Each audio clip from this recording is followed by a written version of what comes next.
Hello, this is Helen Thomas and the CDFM study group. All right, let's begin with CDFM Module 1, Competency 1, Government Resource Management Environment. So I'll probably do this in two videos because there's a lot of information in this section, and most of the question, about 50% of the question, come from fiscal law and this section. So I want to make sure that I cover the information properly. All right, let's drive. 115, page 115 talks about the federal legislative budget process, the legislative process. So not necessarily that you have to memorize, like in high school, we used to have to memorize the dates. July 4th, 1776 was the Declaration of Independence, not necessarily in that order, but know that the Declaration of Independence, Articles of Confederation ratified, U.S. Constitution ratified by the states, and then the U.S. Constitution took effect March 4th, 1789, at least that order. Because the legislative process created the three branches of government, which is, learn them in this order: legislative or Congress, executive or president, judicial or courts, meaning you can either use either words, and you need to know if I say legislative branch, I'm talking about Congress. If I say Congress, you need to know that's the legislative branch. You learn them in that order because they directly align with the Article 1, 2, and 3 of the Constitution. So if you go to page 118, you'll see Article 1, and even if I didn't see the legislative branch under it, automatically my brain says Article 1 must be the legislative branch because she says legislative, executive, judicial. Legislative make the laws. So what you need to know is what things can the Congress do based on Article 1. Raise taxes, borrow money, regulate commerce, declare war. All of that is the functions of the Congress. So Section 1 talks about legislative powers granted shall be vested in Congress, which shall consist of two parts: Senate and the House of Representatives. So that's the law that says you have to have two parts of Congress: the Senators and the House of Representatives. Section 2, House of Representatives have members that every second year they are chosen by the people. So that means your House of Representatives serve 2-year terms. So you got to vote every 2 years for your House of Representatives. So they're voted in by the people.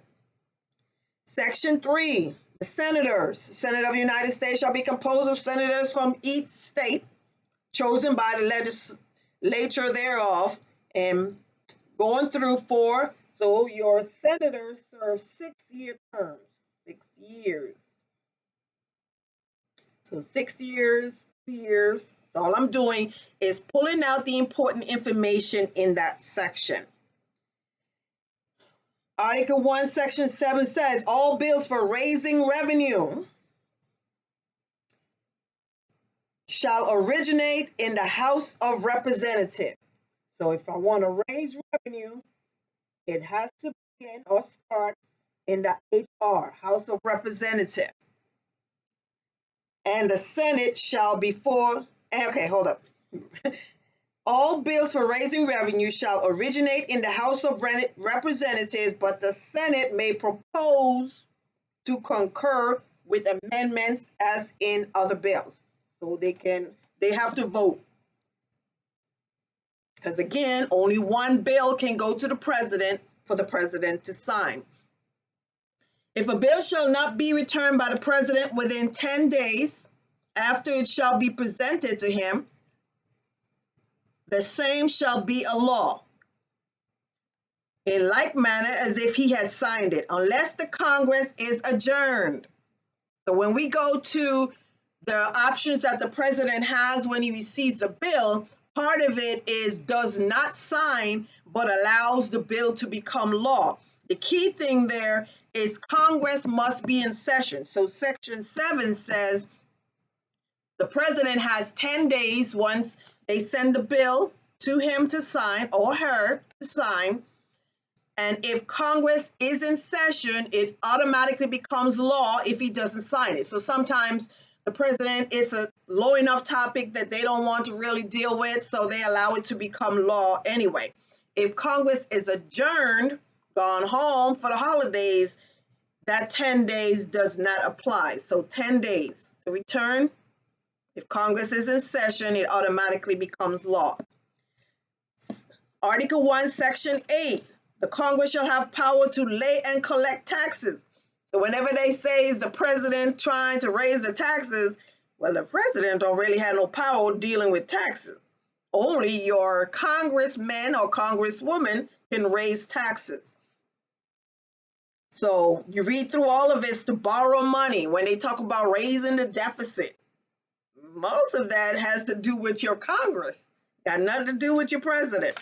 So make sure you vote, whatever you choose, Democrat, Republican, Independent, whatever you vote, understand what the rules are so that you can effectively incorporate your vote to the right place.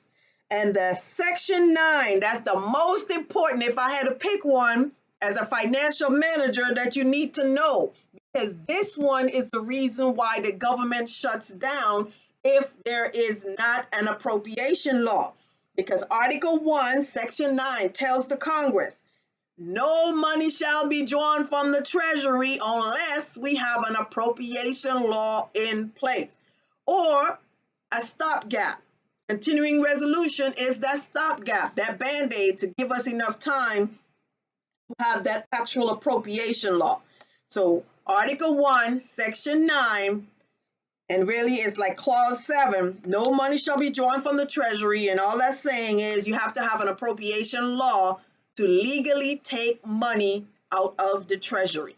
So all of those are functions of the legislative branch. So I say again, learn the branches of government in this order: legislative, executive, judicial.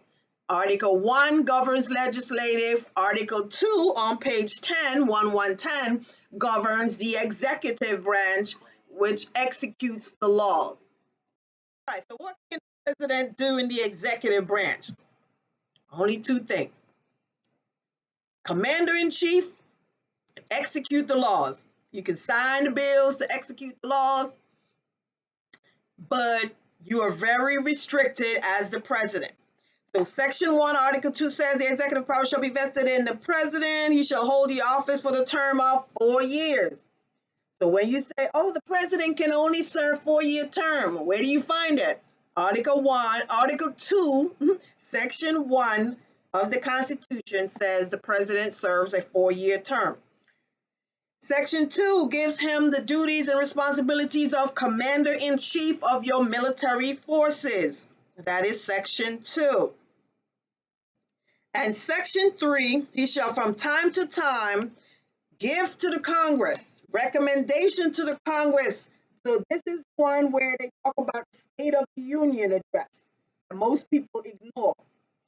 During the State of the Union address, that is the president's, according to Section 3, his or her opportunity to let Congress know, hey, these are my upcoming priorities that I'm going to need funded. These are the things that I'm going to be, as president, I'm going to be pushing for in that State of the Union address. That's it for the president. You don't see nothing about raising taxes, declaring war on another country. Got nothing to do with the president.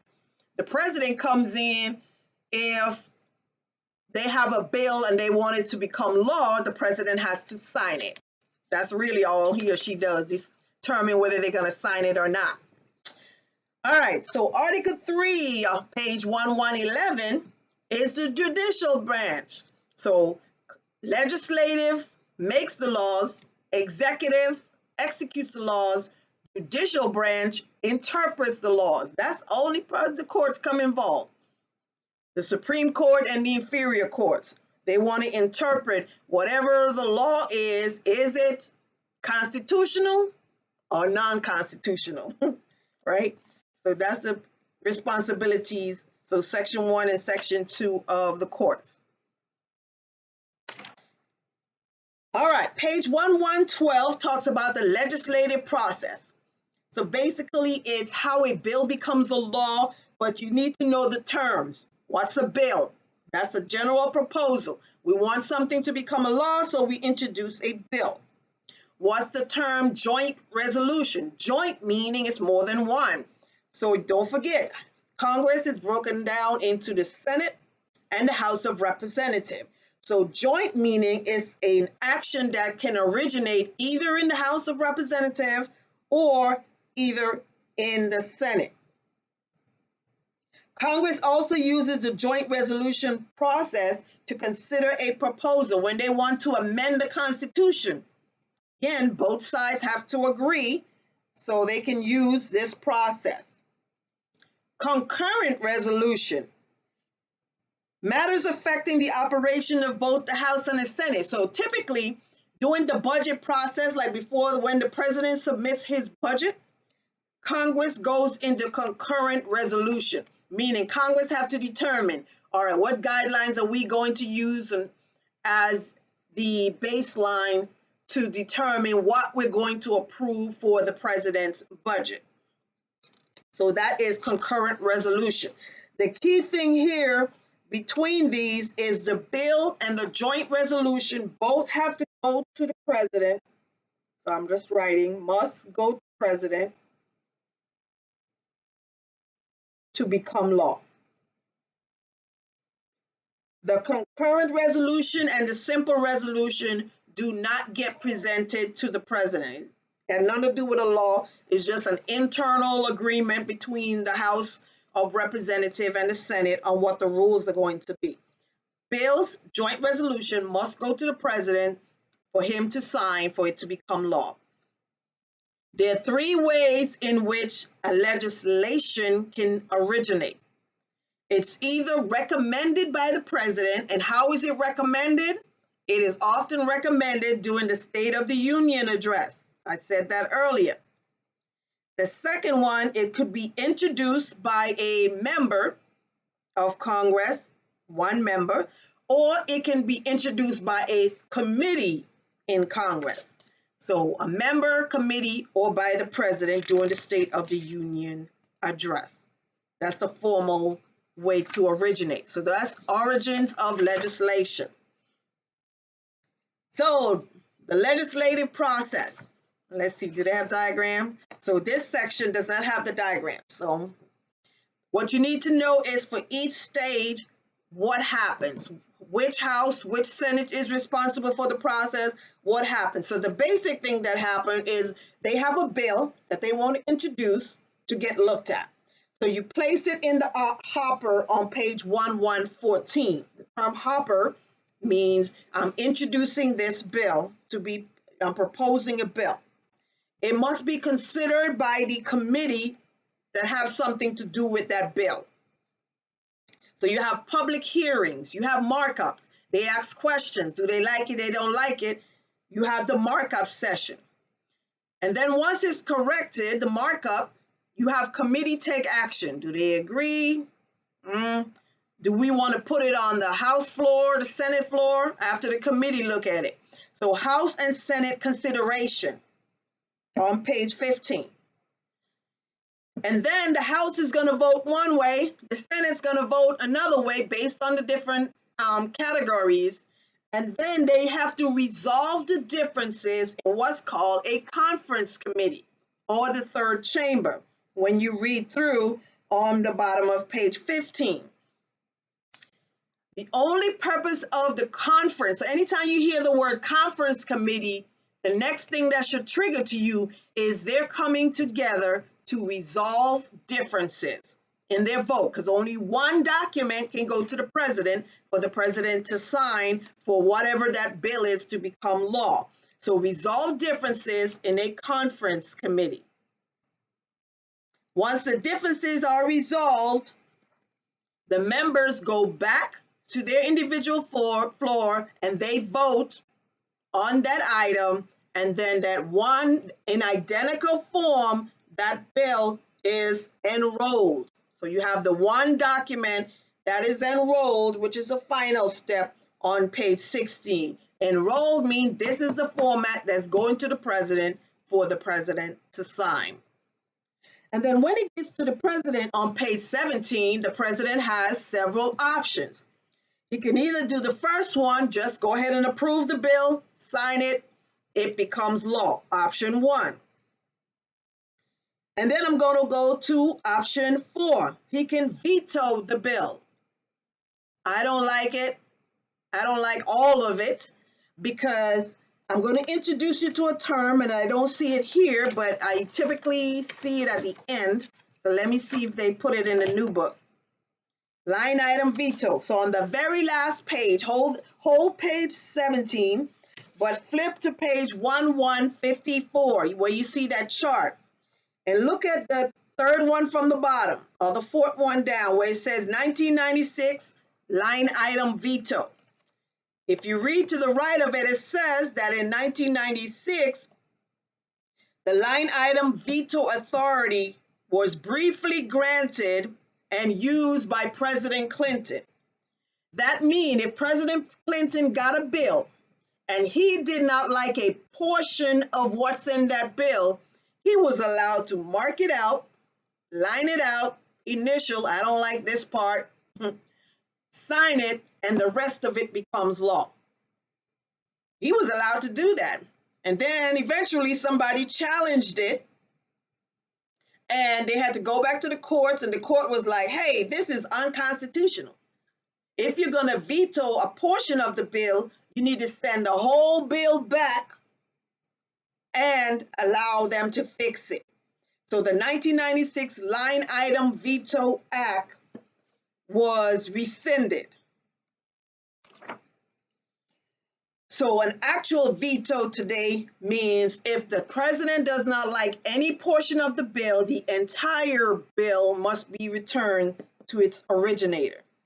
So the other two option is does not sign, I'm back on page 17, does not sign but allows the bill to become law, or pocket veto.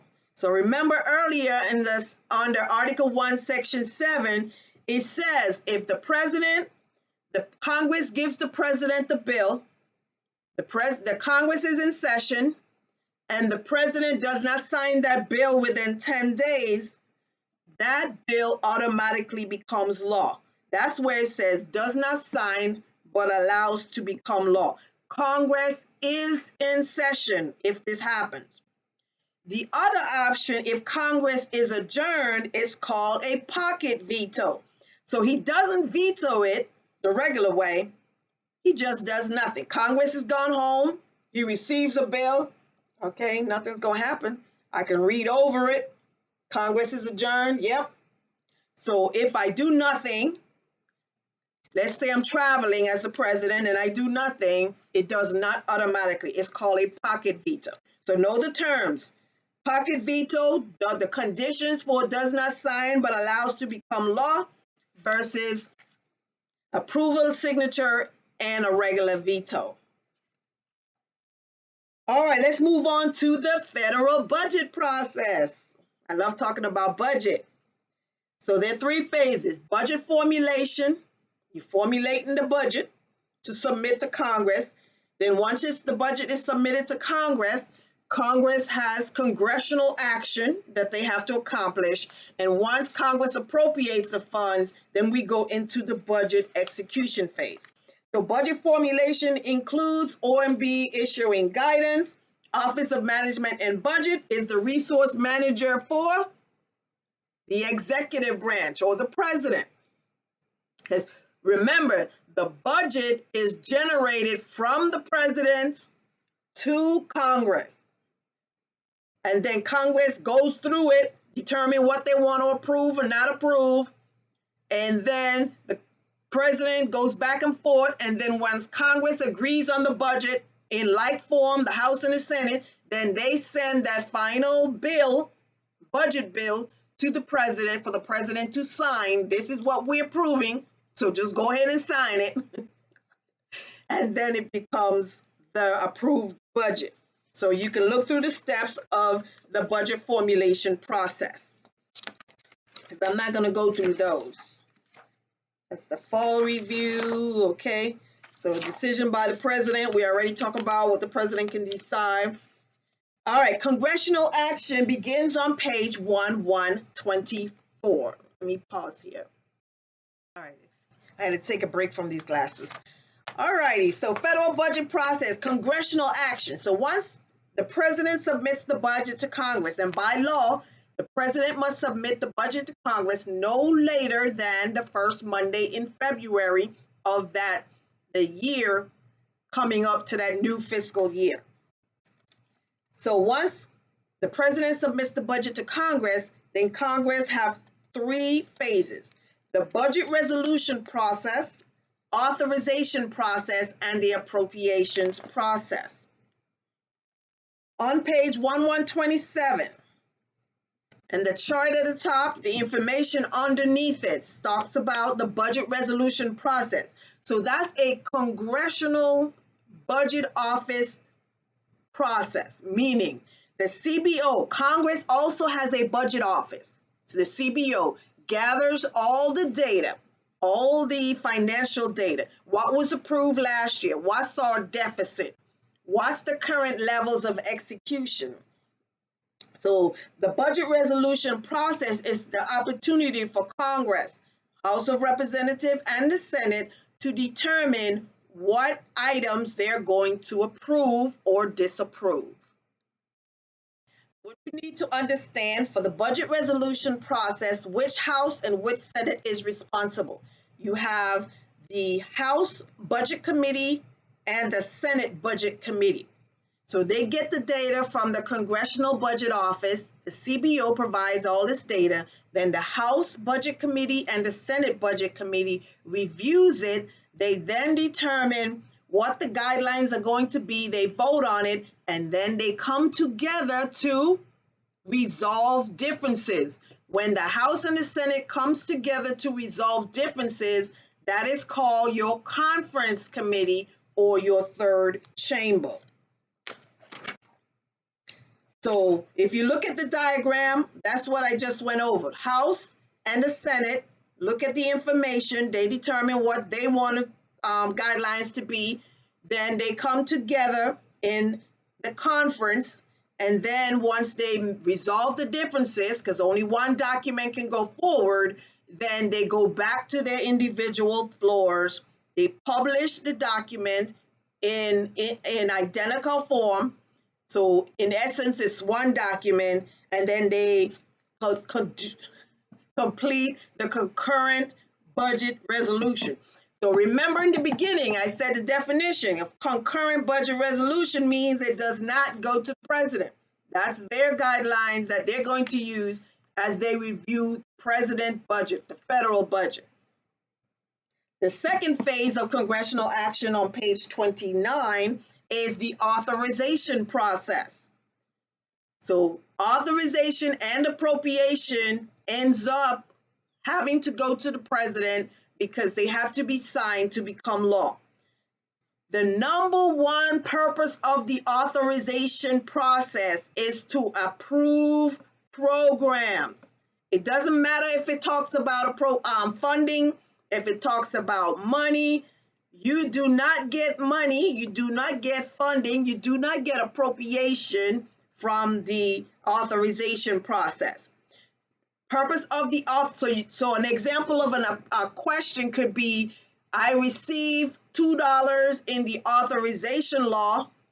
I receive $5 in the appropriation law. How much funding do I have to spend? You have $5 because authorization does not give you money. They have to put a cost on the program that they're asking about. So authorization process, the purpose of it is to approve programs.